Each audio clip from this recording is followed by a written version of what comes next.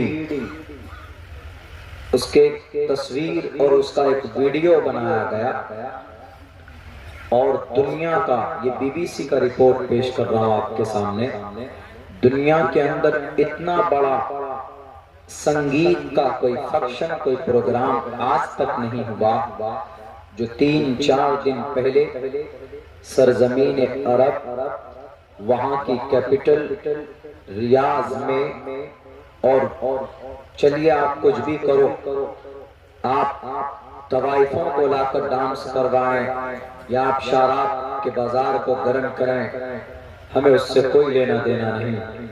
لیکن جو کہ کعبۃ اللہ وہ ایک ایسی جگہ ہے، وہ ایک سب سے مبارک اور سب سے منظم اور سب سے بابرکت جگہ، اسی کے اوپر بیت معمور ہے، جسٹ کعبے کے اوپر، اور بیت معمور میں 70,000 فرشتے عبادت کرتے ہیں۔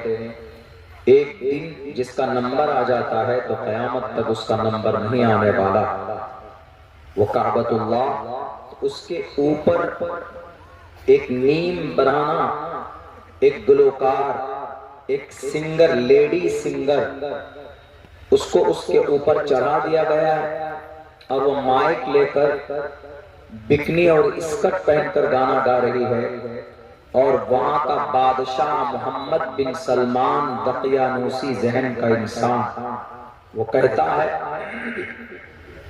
کہ وہ ایک 3D پکچر ہے، وہ ایک صرف ایک خاکہ، ایک عکس ہے، مسجد کی کوئی تصویر اگر نیچے ہو تو ہم لوگ وہاں پیر نہیں رکھتے ہیں، اور تم اتنے بڑے مفتی ہو گئے کہ کعبۃ اللہ کی چھت پر ایک نیم برہنہ، ایک طوائف کو کھڑے کر کے تم ڈانس اور گانا گوا رہے، یہ گناہ ہے اس امت کے۔ دیکھیے آج جو ہماری مسجدیں جا رہی ہیں نا، ابھی کچھ آج ہی بلکہ کل جو ہوا، مسجدیں ایسے نہیں جا رہی، بلکہ اس امت کا گناہ اتنا بڑھ چکا ہے کہ ان کے گناہوں کا یہ رزلٹ ہے، یہ سزا ہے۔ تم مسجد پر عزت دار طوائف کو ڈانس کرواتے ہو، جواز کا فتویٰ کہاں سے لایا؟ کیا کعبۃ اللہ کے چھت پر اس کا 3D پکچر بنا کر ایک طوائف کو ڈانس کروانا، گانا گلوانا کوئی جائز ہے؟ وَمِنَ النَّاسِ مَنْ يَشْتَرِي لَهْوَ الْحَدِيثِ لِيُضِلَّ عَنْ سَبِيلِ اللَّهِ۔ اس کی کیا تفسیر ہے؟ یہی نہیں، اگر میں اس پورے 3 دن کے اس پورے پروگرام کا آپ کے سامنے میں بیان کروں کیا کیا ہوا ہے تو میری پوری تقریر کا وقت چلا جائے۔ لات عزا منات، یہ جو بت تھے بڑے بڑے، وَدًّا وَلَا سُوَاعَ وَلَا يَغُوثَ وَيَعُوقَ وَنَسْرًا، 360 مجسمے، ان تمام کو ریپرزینٹ کیا گیا۔ ابھی پوری دنیا سے لوگ ایک میلہ بنایا گیا، میلہ لگایا گیا، ہمیں اس سے کوئی وہ نہیں ہے۔ ہمیں اس بات سے بہت زیادہ دکھ ہے اور درد ہے، امت مسلمہ کے لوگوں کو آگے بڑھ کر اس پہ تردید کا اور اس کے خلاف لکھنے کا۔ وہاں کے ایک امام نے آواز بلند کی تو فوراً اس کو جیل میں ڈلوا دیا، وہاں پر اس جگہ پر وہاں کے امام کو۔ اسی لیے عالمی اعتبار سے جتنے بھی ہمارے حضرات علماء کرام ہیں، مفتیان کرام ہیں، دانشوران قوم و ملت ہیں، ان سب کو اس کا ویرود کرنا چاہیے کہ کعبۃ اللہ کے اوپر کسی بھی قسم کی کوئی بدتمیزی برداشت نہیں کی جائے گی۔ کعبۃ اللہ محمد بن سلمان کے ابا کا نہیں ہے، وہاں کی پرائیویٹ پراپرٹی نہیں ہے، وہ اللہ کا گھر ہے، مسجد اللہ کا گھر ہوتا، وہ کسی کی نہیں ہوتی۔ ان احب البلاد الى اللہ مساجدها وابغض البلاد الى اللہ اسواقها۔ اللہ کو تمام دنیا میں 6,30,00,000 مربع میل کی زمین پر اگر سب سے مبارک اور پسندیدہ کوئی جگہ رب کو ہے تو وہ مسجد ہے، اور سب سے ناپسند کوئی جگہ اللہ کو ہے تو وہ بازار اور مارکیٹ۔ مسجد میں چونکہ اللہ کی عبادت ہوتی ہے، اور بازار میں چونکہ آدمی چغل خوری، غیبت اور جھوٹ، بےایمانی اس طرح کی حرکت کرتا ہے، اس وجہ سے اللہ کو وہ جگہ ناپسند ہے۔ تو خیر، پوری دنیا میں اتنے بڑے بڑے گناہ ہیں، یہ تو میں نے ابھی تازہ آپ کو سنایا، آپ کو بتایا، شاید آپ میں سے چونکہ اس کو ہائی لائٹ نہیں کیا گیا ہے سوشل میڈیا کے ذریعے سے، اور بھی بہت سارے بڑے بڑے گناہ ہیں کہ جس پر یقیناً اگر اللہ کے نبی کی دعا نہیں ہوتی کہ اللہ اس امت کو، ہماری اس قوم کو ایک ساتھ ہلاک نہ کرنا، تو یہ شاید اب تک تباہ و برباد کر دی جاتی۔ وہ گناہ اتنے بڑے ہیں اس قوم کے، ان کے بڑے بڑے جو قائد اور ترجمان بنے بیٹھے ہیں۔ اللہ سے دعا کیجئے کہ اللہ تبارک و تعالی ہم تمام مسلمانوں کو عمل صالح کرنے کی توفیق عطا فرمائے۔ میرے بھائیوں، بھول جاتے ہیں کہ ہمارے پاس جو شریعت ہے، جو قانون ہے، اس سے بہتر قانون دنیا کے کسی بھی مذہب اور کسی بھی ملک یا کسی بھی علاقے کے پاس موجود نہیں۔ ہمارے پاس دنیا کا وہ قانون ہے، لوگوں نے اس کو متشدد بنا دیا، لوگوں نے اس کو بدنام کر دیا، ورنہ یہ وہ قانون ہے کہ جو صرف اللہ کی قربت حاصل کرنے کے لیے اس پر عمل نہیں کیا جاتا، بلکہ اگر آدمی اس قانون، اس سسٹم پر عمل کرے تو اللہ کی قربت تو حاصل ہوگی ہی ہوگی، لیکن وہ دنیاوی تمام گندگیوں سے بھی پاک و صاف اور شفاف ہوگا۔ یہ ہماری شریعت، اللہ کا قانون، اللہ کی شریعت، محمد رسول اللہ صلی اللہ علیہ وسلم کی جیونی۔ اسی لیے جو غلط فہمی ہے قرآن و سنت کے تعلق سے، اس کو دور کروانے کی سخت ضرورت ہے آج اس وقت۔ وہ کیسے ہوگا؟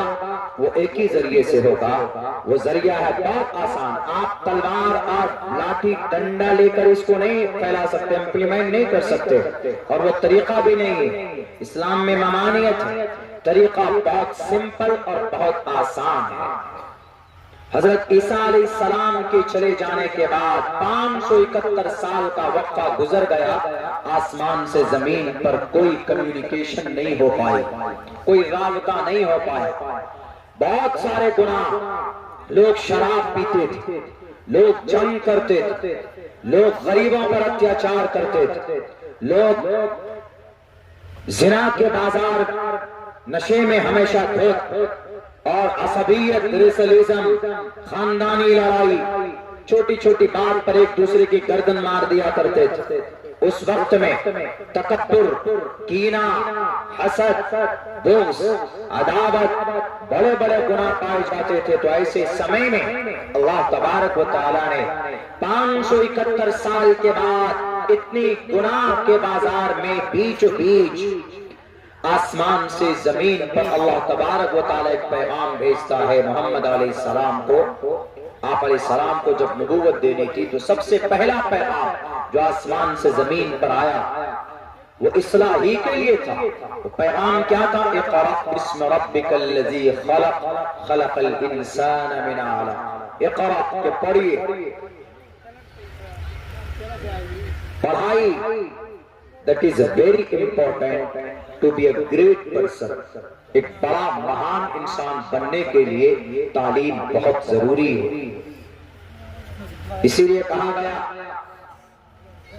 شریمد بھگوت گیتا میں، ہمارے ہندو بھائیوں کے گرنتھ میں کھلے لفظوں میں کہا ہے، ادارا سرو ایویتے جانی تاتمے ومئی متم آستھتا سیوکتا آتما مامے وامتمام گتی۔ انسان کا مقام و مرتبہ، انسان مہا آتما یوں ہی نہیں بنتا۔ کسی کے پاس دولت ہو اس کو مہاتما نہیں کہا جاتا، کسی کے پاس پاور ہو اس کو بھی مہاتما نہیں کہا جا سکتا، کسی کے پاس میں بہت زیادہ کسی کا رعب و دبدبہ ہو اس کو بھی مہاتما نہیں کہا جا سکتا۔ مہاتما اور ودوان صرف وہی آدمی ہوگا جس کے اندر نالج اور جانکاری ہوگی، جس کے اندر گیان ہوگا۔ اسی لیے اللہ نے جناب محمد رسول اللہ کو سب سے پہلا پیغام اقرأ پڑھیے، اس کا مطلب صرف خالص پڑھنا۔ اقرأ پڑھیے، کیا پڑھنا ہے، کس کو پڑھنا؟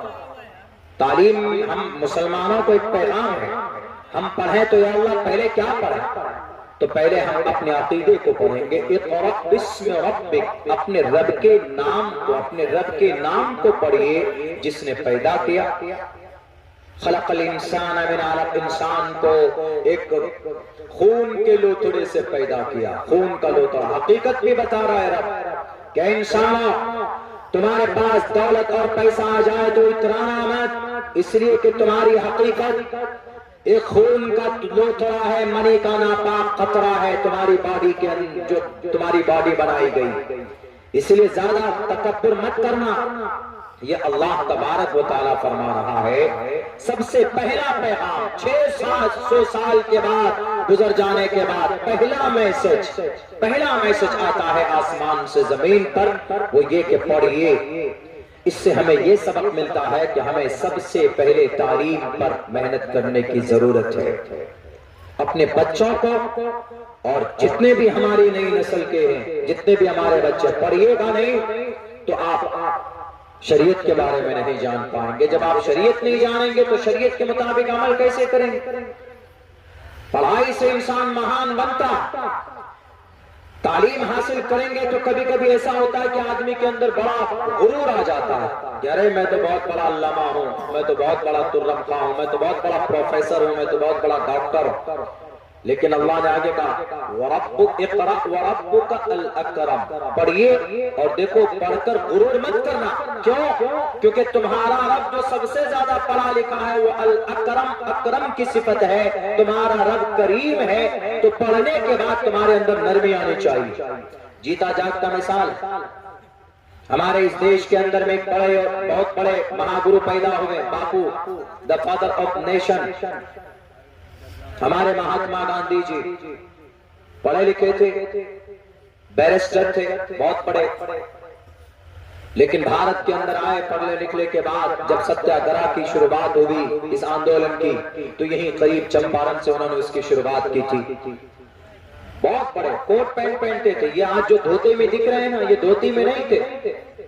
دھوتی میں جو آج دکھ رہے ہیں کہ دو کپڑے ایک بدن پر اور نیچے ہیں، وہ دھوتی میں نہیں تھے، بلکہ پہلے تو کوٹ پینٹ ٹائی سب کچھ سوٹ بوٹ میں رہتے تھے۔ بہت بڑے بیرسٹر، انگلینڈ کے اندر تعلیم حاصل کی، ساؤتھ افریقہ گئے، لیکن وہاں ان کے استاد نے کہا کہ موہن داس کرم چند گاندھی یہاں تمہاری ضرورت نہیں ہے، تم جاؤ اپنے دیش میں، اپنے دیش کو آزاد کرو، جاؤ۔ وہاں پر بہت دنوں سے محنت ہو رہی ہے دیش کو آزاد کرنے کے لیے۔ تو گاندھی جی آئے، آنے کے بعد جب وہ چمپارن، ان کا کوئی دوست کا گھر تھا، جب وہ چمپارن پہنچے ہیں تو چمپارن میں اپنے دوست کو انہوں نے کہا کہ میں یہاں سے ستیہ گرہ کی شروعات کرنا چاہتا ہوں، اور اپنی ماتاؤں، تمہارے گھر میں کتنی لیڈیز ہے؟ کہا کہ دو، ایک میری بیوی ایک میری ماں ہے۔ اس کے دوست نے کہا کہ میں دونوں ماتاؤں سے، ناری شکتی بہت مضبوط ہوتی ہے، ناری کی طاقت بہت ہوتی ہے، بھلے یہ آج اس کو صرف نعروں میں پرو دیا ہے کہ بیٹی بچاؤ بیٹی پڑھاؤ، حقیقت میں بیٹی کا نہ کوئی سمان ہے نہ کوئی عزت ہے، اس لیے کہ بیٹی کا اگر سمان ہوتا تو ڈاکٹر اہانا کا مدر نہ ہوتا، بیٹی کی عزت اگر محفوظ ہو، اگر بیٹی کی عزت پیاری ہوتی تو نربھیا جیسا کان نہ ہوتا، اگر بیٹی کی عزت پیاری ہوتی تو ڈاکٹر پرینکا ریڈی شمشاباد کے اندر ان کی عزت لوٹ کر ان کو زندہ نہیں جلایا جاتا، اگر بیٹی کا سمان یقیناً دل میں ہوتا تو لکشمی نام کی لڑکی 60 ٹکڑوں میں اس کو کاٹ کر کے اس کے لاش کو فریج کے اندر بند کیا گیا، 19 دن میں اس کی لاش ملتی ہے فریج سے۔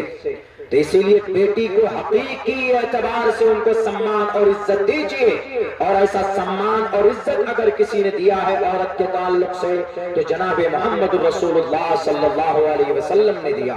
اللہ کے نبی نے کہا کہ دنیا والو، جب نبی آئے تو اس وقت بیٹیوں کو زندہ رہنے کا کوئی ادھیکار نہیں تھا، بیٹیاں پیدا ہوئی تو فوراً دفن کر کے مٹی میں ڈال دیتے تھے، گاڑ دیتے تھے، یا اس کو پہاڑ سے اوپر لے جا کر ڈھکیل لیتے تھے، یا کسی نہ کسی طریقے پر بیٹی کی ہتیا ہونی چاہیے، بیٹی کو زندہ رہنے کا کوئی حق اس سماج میں نہیں۔ نبی پاک علیہ السلام نے آ کر کے کہا کہ لوگوں تم بے وقوف ہو، یہ دنیا اگر مکمل ہے تو ان عورتوں سے ہے، یہ دنیا اگر مکمل، اگر یہ دنیا کے اندر میں خیر و برکت ہے، اگر دنیا کو کسی نے سکون اور چین دیا ہے تو ان عورتوں کی وجہ سے۔ اور یاد کرو، یاد بھولو مت، ماں کی شکل میں اگر کوئی عورت کسی کے گھر میں ہے تو اس ماں کے قدم کے نیچے جنت ہے۔ اللہ کے نبی علیہ السلام نے پیغام ہمیں دیا اور یوں کہا کہ اگر کسی کے گھر میں بیٹی ہے صحیح پرورش کرے اور اس کی شادی کرا دے تو کل قیامت میں یہ مرنے والا شخص، یہ بیٹی کی پرورش کرنے والا آدمی کل قیامت میں میرے ساتھ ایسے کھڑا ہوگا، یعنی ہمارے ساتھ مل کر ہوگا۔ میرے بھائیو، آج تو صرف بیٹیوں کا وہ رہ گیا، گاندھی جی کتنا سمان دے رہے ہیں کہ نہیں، میں سب سے ہاتھ ملاؤں گا، لیکن بیٹی جو ناری ہے میں ان سے اسپیشلی آشیرواد دوں گا۔ میں یہاں پر ایک چیز یہ بتانا چاہتا تھا کہ اتنے بڑے بیرسٹر، اتنا بڑا پڑھا لکھا آدمی دنیاوی اعتبار سے، لیکن دیکھیے ان کے اندر جب نرمی آئی تو اس کو خطاب دیا گیا مہاتما گاندھی، مہاتما گاندھی، مہاتما گاندھی۔ مہاتما مطلب عظیم شخصیت، عظیم اور کردار کا مالک۔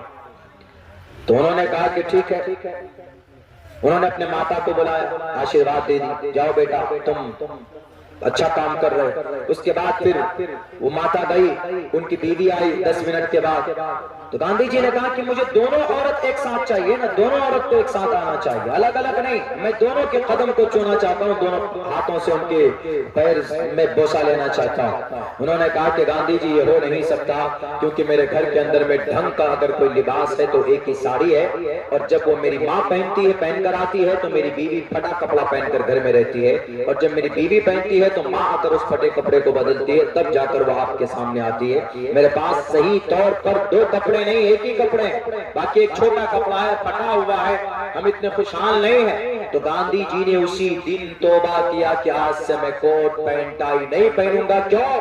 کیونکہ ہمارے ملک میں لوگ غریب بستے ہیں، اور تبھی سے انہوں نے فیصلہ کیا کہ آج سے اس دیش کو سشکت بناؤں گا اور مضبوط بناؤں گا، اور پھر انہوں نے کپڑا بننے کا کام شروع کیا۔ وہی چرخا جو بیٹھ کر کاٹ رہے ہیں وہی دیکھیں گے آپ، وہی وہ ہسٹری، وہی وہ اتہاس ہے۔ تو جب علم کے ساتھ ساتھ نرمی آئے تو مہاتما بنتا ہے، گرو بنتا ہے، اور علم کے ساتھ غرور آئے تو ابو جہل بنتا ہے، علم کے ساتھ غرور آئے تو فرعون بنتا ہے، علم کے ساتھ میں غرور آئے تو قارون بنتا، علم کے ساتھ میں تکبر آئے تو شداد و حامان بنتا۔ اس لیے گیان آئے لیکن غرور کے ساتھ نہ آئے، نرمی کے ساتھ آئے اور اس کا صحیح امپلیمنٹ ہو۔ علم کے ذریعے سے آپ ستیہ مارگ کا درشن کر سکتے ہیں، آپ ایشور کی قربت حاصل کر سکتے ہیں، اور تعلیم کے ذریعے سے مسلمانوں آپ اپنی شریعت کو پہچان سکتے ہو، تعلیم کے بغیر نہیں پہچان سکتے۔ اسی لیے جناب محمد الرسول اللہ صلی اللہ علیہ وسلم نے یہ پیغام دیا اور کہا طلب العلم فریضۃ علی کل مسلم، اے مسلمان مرد عورت تم پر علم حاصل کرنا ضروری ہے، فرض عین ہے۔ اتنا علم حاصل کرو کہ جس سے تم اپنے رب کو پہچان سکو، جس سے تم حرام اور حلال کی تمیز کر سکو کہ میری زندگی کے اندر کیا حرام ہے کیا حلال ہے۔ یہ پیغام محمد رسول اللہ کا صرف مسلمانوں کے لیے نہیں، میرے سناتن دھرمی بھائی یہاں اگر بیٹھے ہیں تو ان کی ایک بہت اچھی کتاب ان کی کتاب کے اندر بھی موجود ہے کہ لوگوں کہ تسمات شاسترم پرمانم تی کاریا کاریا ویوستھتو گناتوا شاستر ودانوکتم کرم کرتو مہرسی، کہ گیان کو پراپت کرو تو گیان پراپت کرو گے تو شاستروں میں تمہیں یہ مل جائے گا کہ ہمیں کون سا کام کرنا ہے، سماج میں کون سا کام نہیں کرنا۔ یہ خود کہہ رہا